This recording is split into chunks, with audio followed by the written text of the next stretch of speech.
ሰላም እንዴት ናችሁ? ውድ የማራኪ ስፖርት ዩቲዩብ ቻናል ቤተሰቦች፣ ማራኪ ስፖርት የክረምቱን የእንግሊዝ ፕሪሚየር ሊግ የዝውውር መረጃዎችን ወደ እናንተ እያደረሰ መሆኑ ይታወቃል። በዛሬው መረጃችን ደግሞ በአርሰናሉ የዝውውር ራዳር ውስጥ የሚገኘውን የብራዚላዊ ኢንተርናሽናል ብሩኖ ጎማሬዝን የዝውውር ሁኔታ እንመለከታለን። ብሩኖ ጎማሬዝ ከአርሰናል ጋር መስማማቱ ተገልጿል። ኒውካስል የጠየቀውን የዝውውር ሂሳብ በመቀነስ ተጫዋቹን ለመድፈኞቹ ለመሸጥ መስማማቱ ነው የተነገረው። በመሃል ክፍል ተመራጭ ተጫዋች ነው ብሩኖ ጎማሬዝ። አሰልጣኝ ሚኬል አርቴታ በመሃል ክፍል ይሆኑኛል ብለው ካሰቧቸው ተጫዋቾች መካከል የመሃል ክፍላቸውን ለማጠናከር ታርጌት ካደረጓቸው ተጫዋቾች መካከል ቁጥር 1 የሚገለጸው ብሩኖ ጎማሬዝ ነው። ይህን ተጫዋች እንግዲህ በክረምቱ የዝውውር መስኮት መጀመሪያ ጀምሮ ጥያቄዎች ከተጫዋቹ ጋር በግል ጉዳዮች ላይ በመነጋገር እስካሁን መቆየታቸው ይታወቃል። አሁን በግል ጉዳዮች ላይ አርሰናልና ብሩኖ ጎማሬዝ ስምምነት ላይ መድረሳቸው ነው የተነገረው። ከብሩኖ ጎማሬዝ በተጨማሪ ጁሊያን አልቫሬዝ እና ቪኒሲየስ ጁኒየር በአርሰናል የዝውውር ራዳር ውስጥ የገቡ ተጫዋቾች መሆናቸው ይታወቃል። ለአትሌቲኮ ማድሪድ የሚጫወተው ጁሊያን አልቫሬዝ በአርሰናል የዝውውር ሁኔታው ለበርካታ ጊዜያት ሲወራ የነበረ ነው።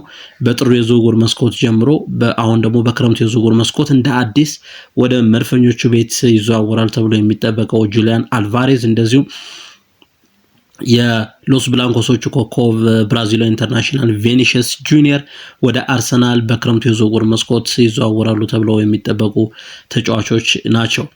ብሩኖ ጎማሬዝ 28ኛ ዓመቱ ላይ የሚገኝ ብራዚላዊ ኮከብ ነው። ከኒውካስል ጋር የመለየው ትክክለኛው ጊዜ አሁን ነው ሲል ተናግሯል። ብሩኖ ጎማሬዝ ምንም እንኳን ለቅድመ ውድድር ዝግጅቶች ወደ ኒውካስል ዩናይትድ የስልጠና ማዕከል ሪፖርት አድርጎ እዛው የሚገኝ ተጫዋች ቢሆንም ነገር ግን አሁንም ወደ መድፈኞቹ ለመመለስ እንደዚሁም ከኒውካስል ቤት ጋር ለመለየት ትክክለኛው ጊዜ አሁን ነው ሲል ተደምጧል። ብሩኖ ጎማሬዝ ከአርሰናል ጋር በግል ጉዳዮች ዙሪያ ስምምነት ላይ መድረስ የቻለ ተጫዋች ነው። በ75 ሚሊዮን ፓውንድ የዝውውር ሂሳብ ተጫዋቹን ለመድፈኞቹ ለመሸጥ ኒውካስል ዩናይትዶች መስማማታቸው ነው የተነገረው።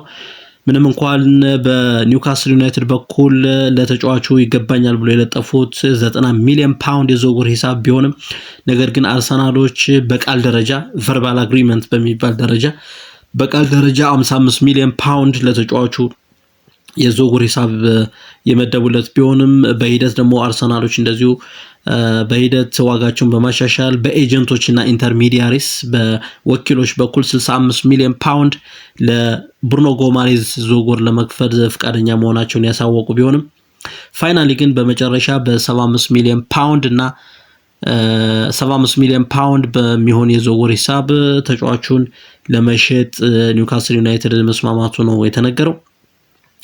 አንዳንድ መረጃዎች እንግዲህ በ75 ሚሊዮን ፓውንድ ተጫዋቹን ለማዘዋወር ተስማምተዋል ተብሏል። ኒውካስል ዩናይትድ እና አርሰናል በመድፈኞቹ በኩል ብሩኖ ጎማሬዝን ማስፈረም ቅድሚያ የሚሰጠው ዝውውር ስለመሆኑ ነው የተገለጸው። በመሃል ክፍል ዙሪያ ታርጌት ካደረጓቸው ተጫዋቾች መካከል እንግዲህ አሰልጣኝ ሚኬል አርቴታ ቁጥር 1 የሚገለጸው የኒውካስል ኮከብ ብሩኖ ጎማሬዝ ነው። የዚህን ተጫዋች የዝውውር ጉዳይ ጫፍ ማድረስ እንደሚፈልጉ ነው የተገለጸው በተደጋጋሚ።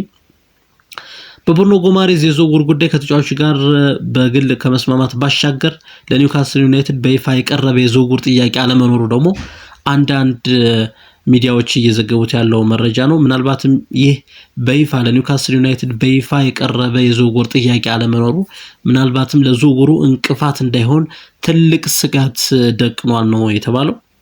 ተጫዋቹ ምናልባትም እንደ አሌክሳንደር አይዛክ በአምናው የክረምት የዝውውር መስኮት እንደምናስታውሰው ከኒውካስል ዩናይትድ ጋር አለመግባባቶች ውስጥ ገብቶ ነበር።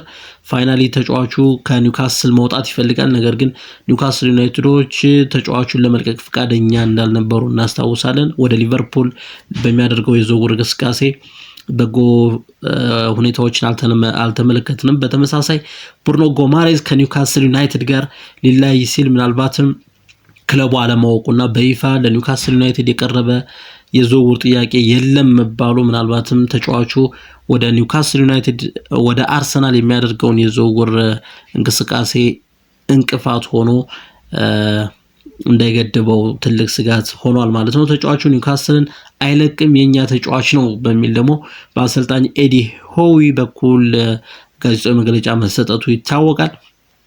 አሰልጣኝ ኤዲ ሆዊ የኒውካስል ዩናይትድ አሰልጣኝ ማለት ነው። እሳቸው በብሩኖ ጎማሬዝ የዝውውር ጉዳይ እንግዲህ ተጠይቀው ነበር። ተጫዋቹን አንሸጥም፣ ተጫዋቻችን አንበላችን ነው። ስለዚህ በጣም ታታሪ የሆነ ተጫዋች ይህን ተጫዋች መልቀቅ አንፈልግም የሚል መልስ መስጠታቸው ይታወቃል። ምናልባትም ግን እንዲህ ልበል እንጂ ደግሞ ፋይናሊ ምን ሊከሰት እንደሚችልም እርግጠኛ አይደለሁም። በብሩኖ ጎማሬዝ የኒውካስል ቆይታ ዙሪያ እርግጠኛ መሆን አልችልም የሚል መደምደሚያ መስጠታቸው ይታወሳል። ስለሆነም ምናልባትም ብሩኖ ጎማሬዝ በክረምቱ የዝውውር መስኮት ወደ ኤሚሬትስ አርሰናል ስቴዲየም የሚዘዋወር ተጫዋች ሊሆን እንደሚችል ይጠበቃል። ክቡራትና ክቡራን ውድ የማራኪ ስፖርት ዩቲዩብ ቻናል ቤተሰቦች ማራኪ ስፖርት ዩቲዩብ ቻናል ላይክ፣ ሼር፣ ሰብስክራይብ በማድረግ ቤተሰብ እንድትሆኑ እንጋብዛለን። በያላችሁበት መልካም ጊዜ ይሁንላችሁ።